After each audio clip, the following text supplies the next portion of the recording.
couple of kilometers west of Cairo lies one of the greatest mysteries of ancient Egypt. Here, in Abu Rawash, no pyramid seems to be visible. But when looking from higher up, archaeologists discovered fascinating clues. This is a pyramid torn open. We can see all the construction details. You can't see that anywhere else. Above this giant pit, there used to be one of the greatest buildings of ancient Egypt, the pyramid of a pharaoh ready to do anything to get the most beautiful tomb of all, Djedefre. This substructure speaks very big ambition.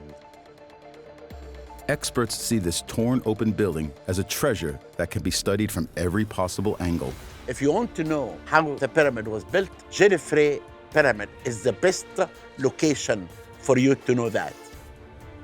But what exactly did this pyramid look like? And why was it completely dismantled?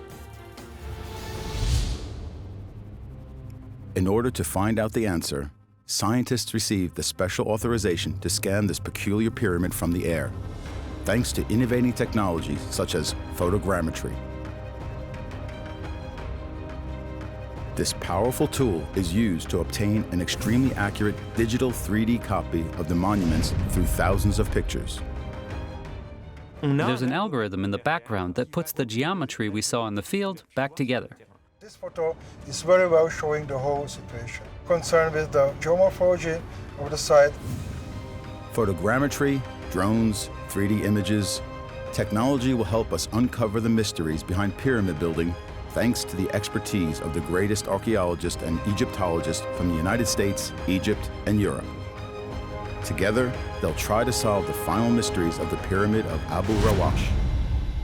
Welcome to Archaeology 2.0. Abu Rawash is located 8 kilometers from Cairo. This is a colossal complex from ancient Egypt. This exceptional site has long been buried under the sand, and one must prove worthy of it. Indeed, one needs to climb uphill and sometimes take uncharted paths to discover one of the best-kept secrets of the pharaoh dynasties.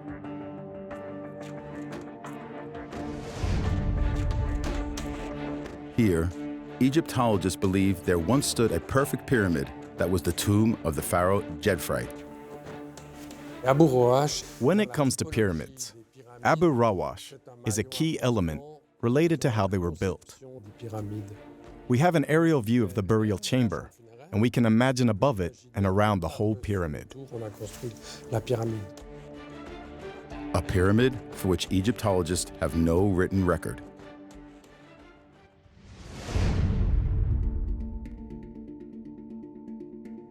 To try to picture the size and volume of the monument, we have to go 8 kilometers east to Giza.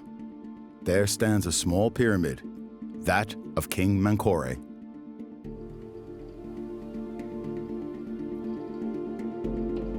The Pyramid of Menkaure shows how Djedefre's pyramid probably looked like when it was completed, or at least something similar. Such a pyramid was vital for the king in order to enforce his power and mark his reign. According to Egyptian beliefs, it was intended to help pharaohs achieve eternal life, a critical building for Djedefre. Because he wanted to surpass his forefathers, and especially his father, the famous Khufu, whose pyramid is one of the 7 wonders of the world, the only one still standing. And so, to distinguish himself from the great Khufu, Djedefre used a trick. He didn't build his tomb like his father in Giza, but 8 kilometers away, in Abu Rawash. And the pharaoh didn't pick this specific site randomly. We don't know what his psychology or what his thinking was because we don't have Djedefre's thoughts down in writing. But we could assume that one of the reasons he chose Abu Rawash is because the mountain rises much higher than the plateau of Giza. So he could look down on the plateau of Giza. He could look down on the pyramid of his predecessor, Khufu. Djedefre wanted his pyramid to be as high as his father's, So, following the local topography, he picked a higher location, Abu Rawash. Meanwhile, in Abu Rawash, there was already an ancient necropolis, very rich, so this was probably already a sacred area. And that extra height will prove useful. By building the pyramid up there, Djedefre will naturally be higher than Khufu, although the latter reached 146 meters. Thanks to the mountain, Djedefre's pyramid reaches 226 meters above sea level, whereas Khufu is only 206 meters. That's an impressive pyramid, but it's less than half the size of Khufu. His pyramid is much smaller, 106.2 meters on each side and 67 meters high. But the pyramidion is about 25 meters above Khufu's. And so, he had managed to beat his predecessor.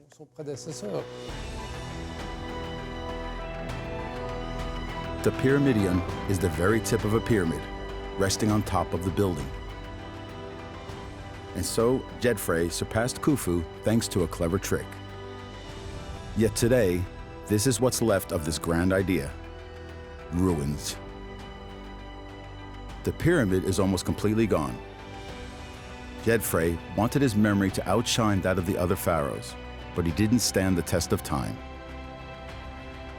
Only 12 meters are left of his tomb. But why? What happened to such a majestic building?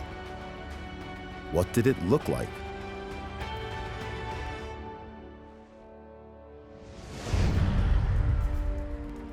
In order to solve the mystery, archaeologists have received for the first time a special authorization to film this secret place and to study it from every possible angle. For the first time, a drone will fly over the mortuary complex of Abu Rawash, more than 500 meters above the ground. This is the only way to fully uncover this huge site. To try and solve the riddle of this pyramid and understand why it has almost completely disappeared, Egyptologists agreed to embark on a scientific campaign unlike any other. We're going to create a 3-dimensions modeling with a resolution down to the millimeter. The site is relatively unknown, so our work will make it accessible not only to experts, but to the general public as well.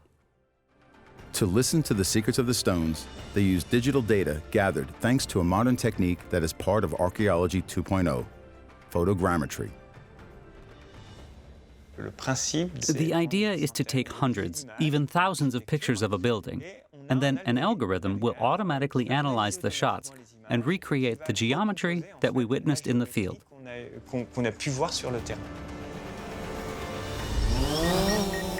Thanks to the drones, the whole area has been scanned, just like a radioscopy. Put the drone pretty low. Slowly take image. Yes. Yeah. Okay, turn it on this side. These unique pictures will then be analyzed for several weeks in a laboratory in Paris. Okay, perfect. Let's go. For Egyptologists and experts, this new technology is incredible. At any given time, a researcher will be able, from his office, to check a measurement, an angle, to confirm his theories. It will introduce a new way of working, basically. In the case of Abu Rawash, a military site often off-limit for researchers, this new technology will be a vital source of information. After weeks of work, experts will be able to supply the first discoveries. Such research could potentially help understand what happened to the pyramid torn open. This site has been of special interest to the Swiss Michel Valogia. For 12 years, during the early 2000s, and without the current technology, this archaeologist has brought the site buried under the sand back to life, a colossal endeavor. I rented the largest crane in Egypt, an 80-ton crane. It was amazing. Its arm could reach more than 20 meters long, and from there lift blocks that weighed 11 tons.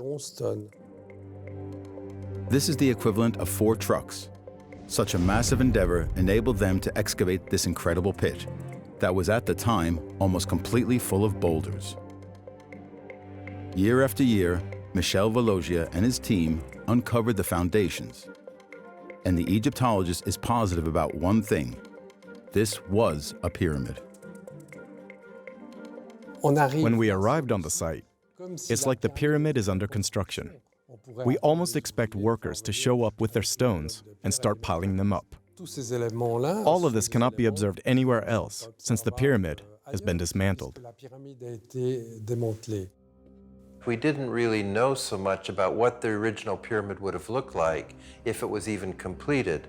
But now, thanks to the work of Michel Valogia, we have some idea. This archaeologist went back in time. He studied the existing base to find out information about Djedefre's pyramid. Thanks to these excavations, Abu Rawash now offers the unique opportunity to study the inside of a pyramid closely, which is impossible anywhere else. An amazing opportunity to try to understand the mysteries behind the construction of legendary pyramids such as those in Dashur, Saqqara, or the Giza Plateau. If you want to know how the pyramid was built, Djedefre pyramid is the best location for you to know that. You can actually see inside of a pyramid, which you are not able to do at the pyramids of Giza, where you now have the finished pyramid and can't see how they actually look inside. Today, we can observe the bared heart of the pyramid. Yet to analyze this huge gap as best as possible, new technologies are vital. Photogrammetry is essential if we are to study the pit in detail and from various angles.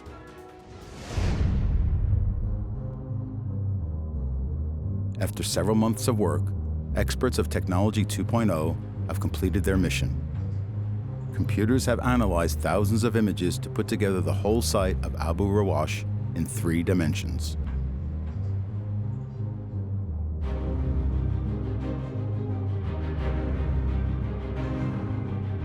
When you arrive in Abu Rawash, you're facing a massive structure, but you can't observe the construction details. Here, however, we have a global view of the pyramid and the topography of the area.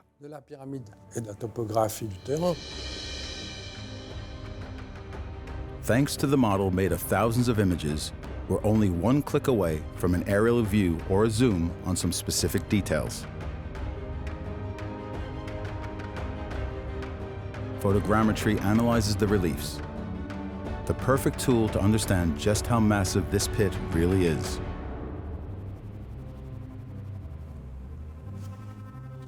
Here we have an aerial view. The photogrammetry shows the shaft, and inside there's a burial chamber, divided into 2 rooms. It's really obvious here.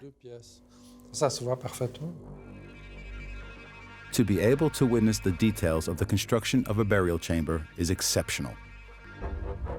Better yet, the model generated through photogrammetry shows us 2 very different rooms.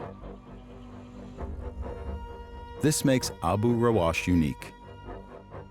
We discovered 2 different rooms as if they were under construction. 2 chambers supposed to shelter King Djedefre's sarcophagus. We never found the sarcophagus itself, since it completely disappeared, but we can imagine that it was embedded in the floor and that the head pointed towards the north. The sarcophagus might have laid here, at the bottom of this pit. A mysterious pit with impressive dimensions, 23 meters high. We can actually see how they were constructing the burial by then cutting a huge pit into the ground. That is then something we cannot see in all of the other pyramids. This giant gap continues to surprise archaeologists today. Mark Lehner is an American Egyptologist who spent his life studying pyramids. He believes that this incredible hole illustrates the power of King Djedefre.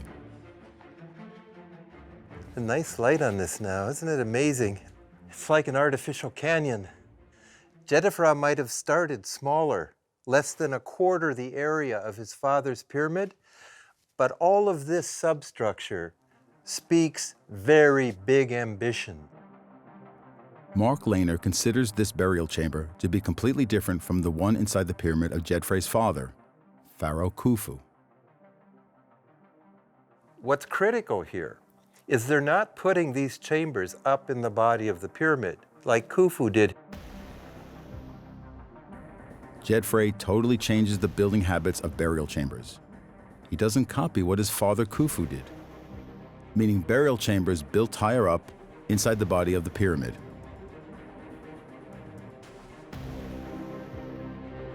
Thanks to a 3D view, we can see that the chambers inside Khufu are built quite high, away from the ground. Djedefre, on the other hand, wants to innovate. By looking at a transparent image of Abu Rawash, it's quite obvious that the chambers are built deep inside the ground. This is a brand new architectural process. But why choose such a solution? This is very, very different than what Khufu did. Djedefre's builders, maybe learning from that, said, let's just go down, put such a chamber down below the foundation level, below the baseline of the pyramid. This is not only more practical, perhaps, but also faster, meaning it takes him less to get to the point. This pit was indeed a key step in the pyramid building process, before being used as a burial chamber. This digital image allows us to look below the plateau. First conclusion, the shaft is also used as a foundation for the pyramid. Once the chamber is set deeply, it's time to build the pyramid on top. The entire pit was filled with masonry, and the immensity of the pyramid rose above. And yet this pyramid marks a kind of new beginning and can serve as a model for some pyramids, both finished and unfinished, that came afterwards. Djedefre marks the beginning of a new era in architecture. Thanks to photogrammetry and the complete view over the site down to the millimeter, experts are able to explore the mysteries behind the construction of Abu Rawash. Two researchers from the French Institute for Oriental Archaeology in Cairo are discovering the models and are immediately struck by the location of the pyramid on the plateau.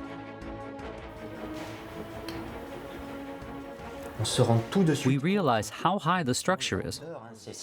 But why did they build this so close to, well, yes, the edge of the plateau?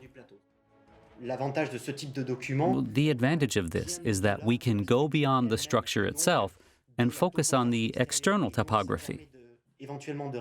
We can look and study elements that we wouldn't normally see at first, because the accuracy of the topography is very high.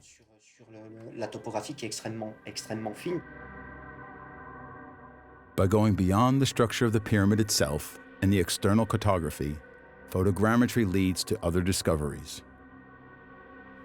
We can see a mountain here. This monument was built on a mountain. You mean this is the only bit of mountain left in the area? That's for sure.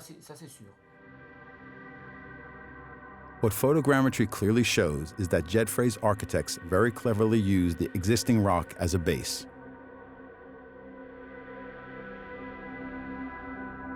The Egyptians weren't dumb. They didn't pick sites randomly. An existing natural hill means that 44% of the total volume of the pyramid is already there. 44%, almost half of the pyramid. This means months, perhaps years of work can be saved during the building process. During his excavations, Michel Villagia was able to calculate this high percentage.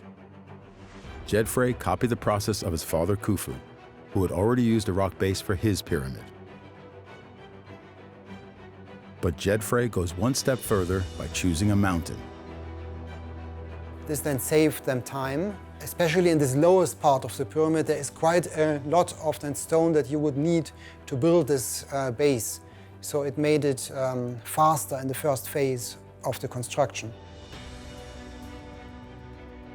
The Egyptian architects used the hill as a base in the building process to save time. Djedefre wanted to be quick and limit the costs by using the mountain and saving stones.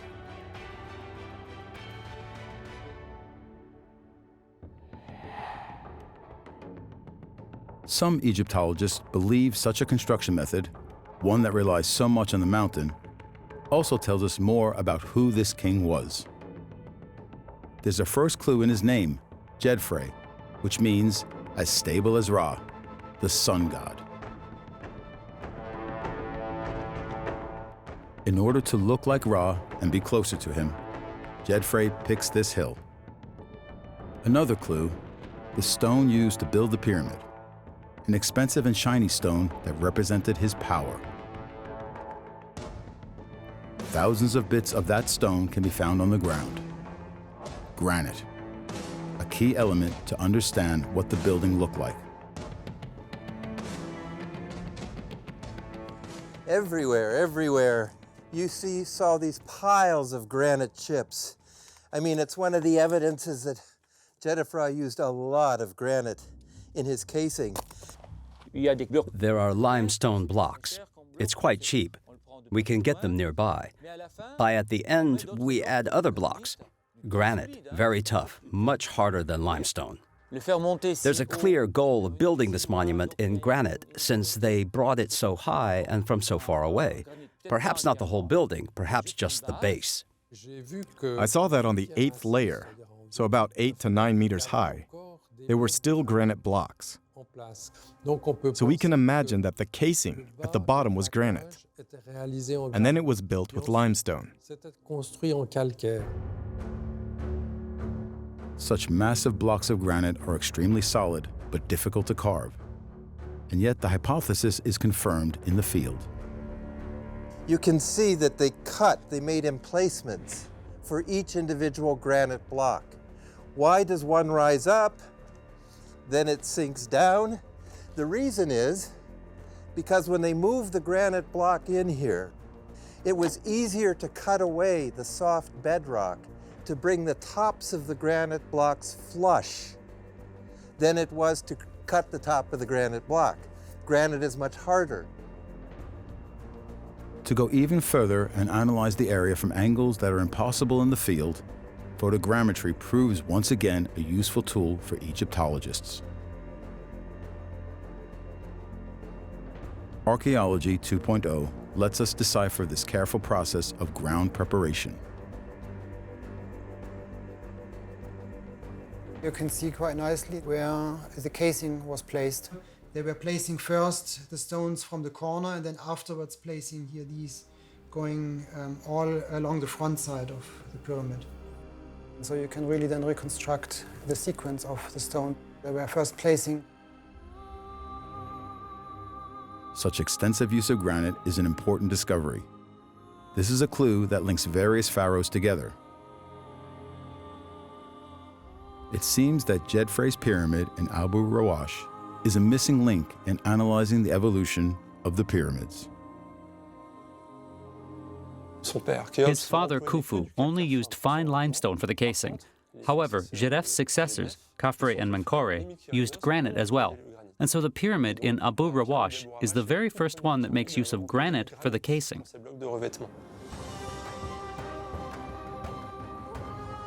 The granite blocks used for the outer casing have mostly disappeared. But the idea was copied. Indeed, granite casing can be found in Menkore's pyramid, Djedefre's nephew.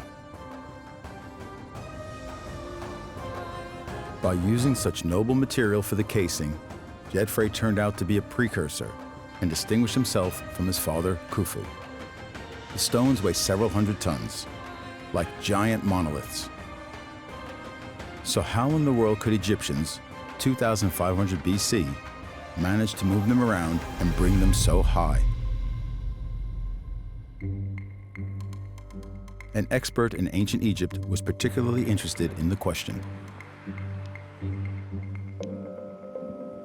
Yanis Godon closely studied a famous theory, the theory of the ramps. Roads like slopes whose ruins can sometimes be found on certain sites. There's none left in Abu Rawash though, but experts believe they made it possible to bring the stones from the bottom to the top of the pyramid by letting them slide. Construction ramps are a key element in Egyptian architecture. The ramps had to have a slope of 5 to 10%. For instance, for a single straight ramp, we'd need 1 or 2 kilometers of ramp to reach the top and bring their extremely heavy blocks. However, during recent excavations, Yanis Godon discovered a quite unique ramp in the Hatnub, in the south of Egypt. That discovery questions what Egyptologists thought they knew about ramps. We discovered in Hatnub a ramp with a slope of about 20%. It means a much shorter distance, around 700 meters, to reach the top of the pyramid. And these ramps, according to the latest theories, could be installed outside the pyramid, but also inside. In Abu Rawash, the fact that the pyramid is built against the rock, on the mountain, gives us clues as to what ramp was used. For the base of the pyramid, we can be quite sure that in this case they were not using these ramps inside the pyramid, because there you have this rock core, but the ramps had to be outside. But another mystery remains. How could such blocks, carved to fit each other, be lifted and placed precisely where they should, according to the architect's blueprints? When we take a very close look at the monolith, we discover that they're perfectly fitted, sometimes without pointing to join 2 stones. Archaeological excavations help us better understand what tricks the pharaohs used. We're at a time when people lifted blocks of almost 200 tons. They put the big blocks on a tough wooden sled, and then they'd slide on ramps, and they went up. So bringing this massive monolith and sliding it right there demanded some work indeed. There was probably a ramp that would help bring it here and slide it in that specific slot. The final adjustment of the stone probably would have been done with levers and even maybe rollers. You always want to keep the stone a little bit up off the surface so you can move it, maneuver it, and then you, boom, set it down. Numerous archaeological studies have contributed to understanding how the blocks could be placed so perfectly. And those same studies also prove that each block was carefully carved. This was, in a sense, custom-made. So we could have a block measuring 1.5 meters, and the next one would only be 60 or 50 centimeters. So Egyptians could create tailor-made pieces, and they knew how to be accurate down to a millimeter. They also mastered giant constructions. Such extraordinary abilities are made obvious thanks to photogrammetry. Indeed, this modern technology enables new ways of working. Images from the air show us ruins that the naked eye cannot see. For instance, this road that is barely visible, buried under the sand. A road experts call Causeway. Abu Rawash's Causeway is a ramp connecting the temple in the valley, located near what used to be a canal, to the mortuary temple of the pyramid. So the causeway was huge. It was remarkable.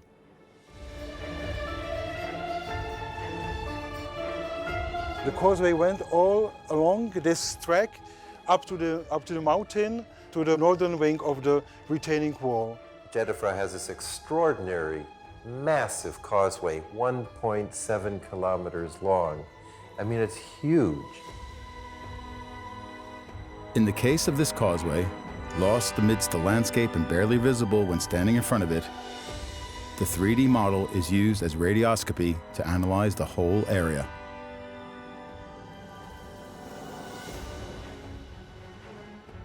On this perfect view, we can see the causeway, which was leading from the Nile Valley up to the mountains, on the top of the mountains where the pyramid and the temple was constructed.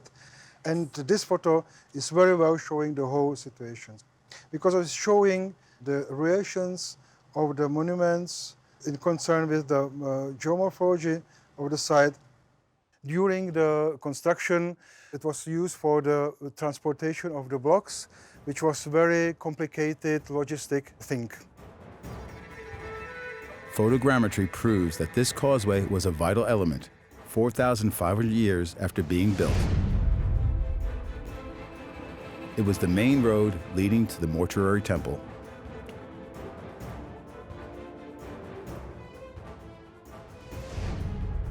But there's another thing experts find intriguing. Abu Rawash has 2 giant outer walls, whereas most temples only have 1. First anomaly. By going to one of the temple's doors, another construction detail surprises the Egyptologists.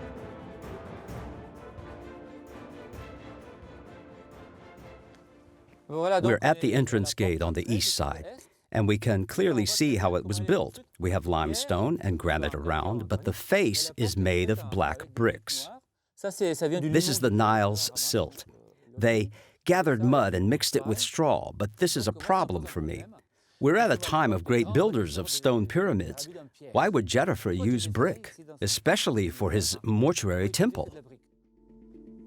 The fact that Djedefre has these mud brick structures, even the chapel and the inner chapel for worshiping Djedefre is mud brick, it looks very different than what came before with Khufu. It looks very different, this Djedefre complex. This doesn't look like a mortuary temple for a king of the 4th dynasty, but that's just my opinion. If the site of Abu Rawash remains so mysterious, it's also because of the outer walls that are clearly seen thanks to photogrammetry.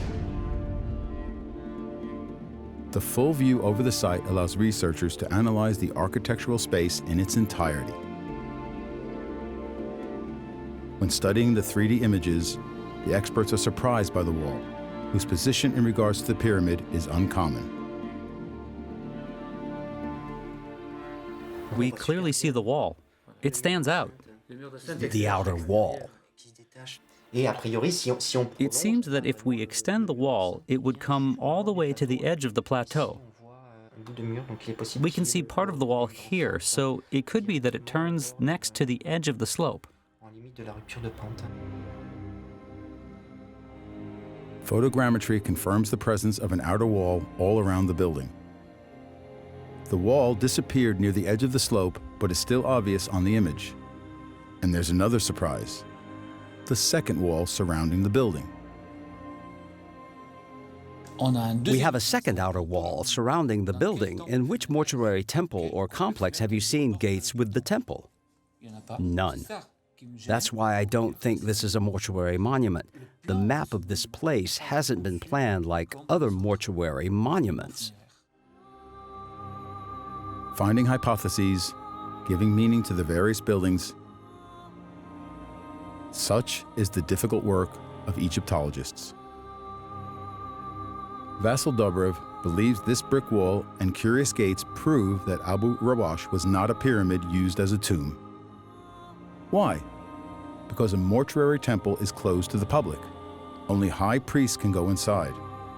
But Vasil Dobrev sees in these gates the sign that the place was open to the public. He believes Djedefre ordered the construction of a sun temple for the god who created the universe, Ra. If I want to start a sun worship, if I want to be closer to the sun, that's where I'd go. Why Abu Rawash? Abu means the place in Egyptian. Ra is Ra. Wash means to honor God. Why looking for a mortuary pyramid? Although sun worship was growing at the time in Egypt, other experts have a different opinion. And on this specific point, there are many theories. We know that at this time there was a big emphasis on the sun worship and the sun and its combination with kingship, and that therefore that shows this was a symbolic, a temple, a kind of shrine of sorts to the sun rather than the king's tomb. I don't think that's correct. It is not a sun temple at all. The pyramid looks like a hole, and this is why it made some people to think it's a sun temple. But it's a pyramid was built for Djedefre. Yet this mortuary complex built with bricks rather than noble stones remains a mystery. Why would Djedefre accept this? After all, he wanted to build a pyramid that would be higher and more majestic than that of other kings before him. It's quite possible that the king died after the pyramid was completed, but before the rest of the structures that were supposed to ensure the permanence of his mortuary cult were finished. And that would be a reason that would explain why architects chose raw bricks for such structures. So Djedefre was perhaps an important king who imagined a magnificent tomb that was completed in a rush. The rest of the pyramid proves that Egyptian architects built an amazing monument.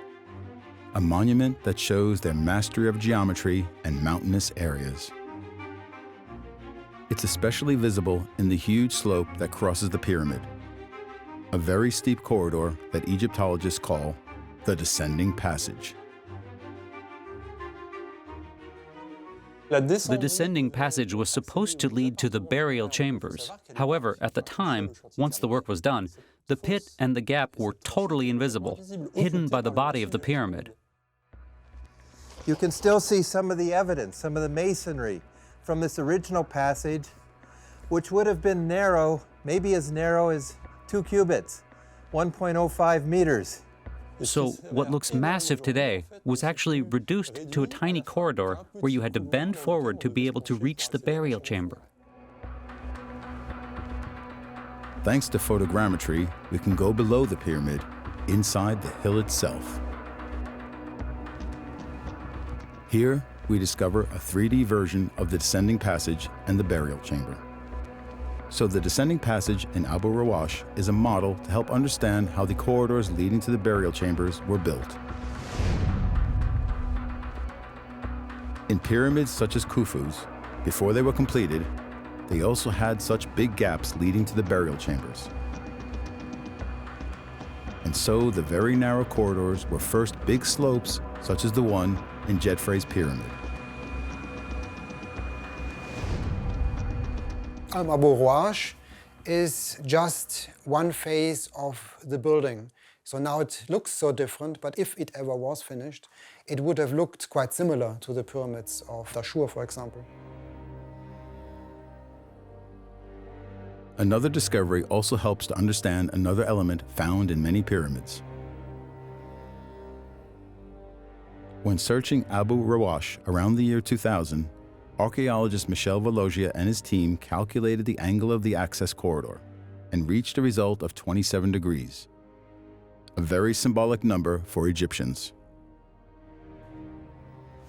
The 27-degree angle points towards the North Star, which is a circumpolar star, meaning a star that never disappears and that the dead king wants to be associated with.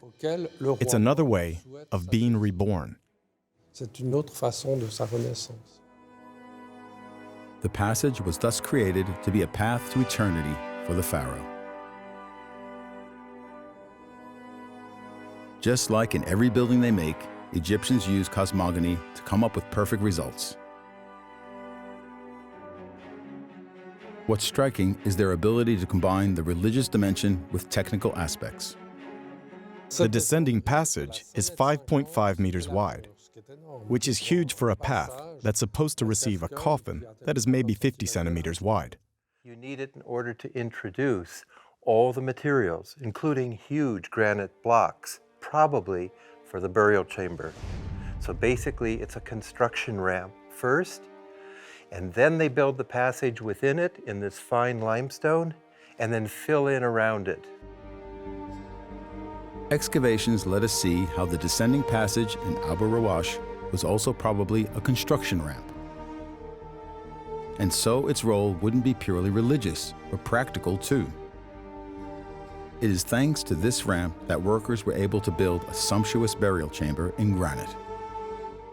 Here, to the western part of the pit, I see here a granite block sitting on the limestone subfloor. It definitely is in place because here's the mortar bonding it to the mother rock. All of these blocks of granite couldn't possibly come from the outside, so it's a proof that one or more inner chambers were covered in granite. The fact that the chamber was covered in granite is another clue for archaeologists. It confirms that the burial chamber was indeed here, because such costly stones have been used in other pharaohs' tombs. Just the fact that they do remain in place, probably, is an indication, is an evidence that there was a granite vault here. And we have to reconstruct what was here on the basis of such evidence, but also on the basis of parallels with other royal tombs just about this time period. Everything seems to indicate that this is indeed the royal tomb of Djedefre, a tomb that has been completely devastated and plundered. But how? When the tomb was built with granite, a stone that is incredibly difficult to carve. On the western side, he found a tunnel cut right here through the pavement of the passage and even through the bedrock, right across the corner to the west end of the pit. We have the blueprints of the whole process from the entrance of the pyramid. They dug inside the limestone, followed the descending passage, and went down inside the floor of the vault. It probably happened soon after the burial of the king, because these people knew what they were doing. To confirm this hypothesis and visualize the path the thieves took, photogrammetry is the perfect tool.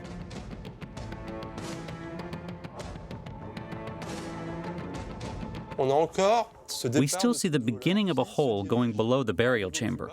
This hole only makes sense if there was a mountain, a chamber, and if the masonry was made of granite, which is extremely hard to pierce. Cette maçonnerie était composée de granit, très difficile à percer. Djedefre's tomb was therefore completely vandalized by his contemporaries. But what about the rest of the structure?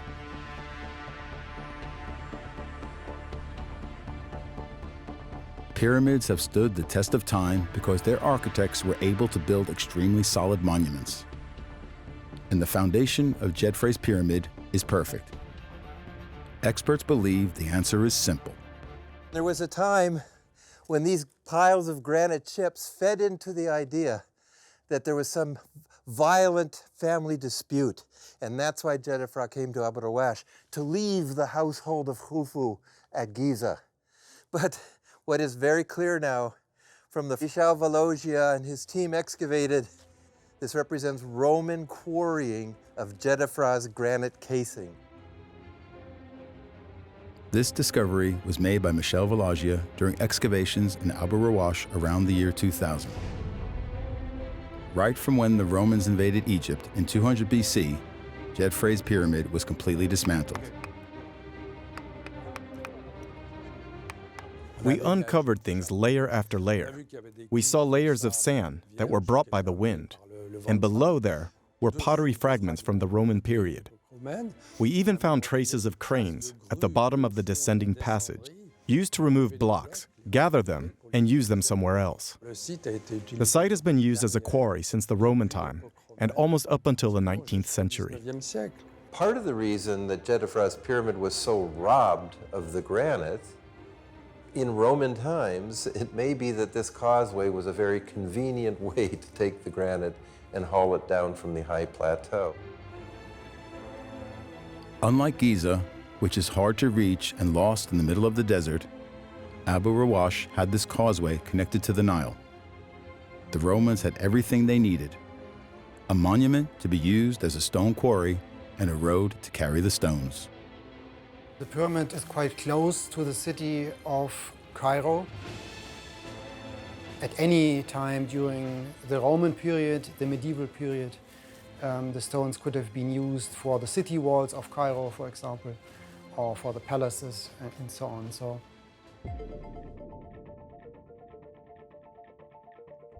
And so, Abu Rawash was used to build Cairo. But Djedefre's pyramid, despite being dismantled today, offers a fascinating image. It's as if it's in the middle of its building process, as if time had stopped. A pyramid that offers insight to understand how pyramids were built. This pyramid, actually, in my opinion, it's a perfect place to find out how the pyramid was constructed. And yet here it marks a kind of new beginning where kings built pyramids with chambers and passageways just at or just below ground level. This is a site that gives us a lot of information on the ancient empire. I wish it would be preserved, so the general public could grasp the tremendous efforts, intelligence, and cleverness of the Egyptians who created such extraordinary monuments. Djedefre's pyramid in Abu Rawash remains a key element to understand the secrets of Egyptian architects. Advanced analysis, thanks to technologies used in Archaeology 2.0, have confirmed theories archaeologists had regarding the processes to build pyramids. But the site has yet to be fully searched and could very well still be hiding important elements. Djedefre's pyramid has yet to reveal all its secrets.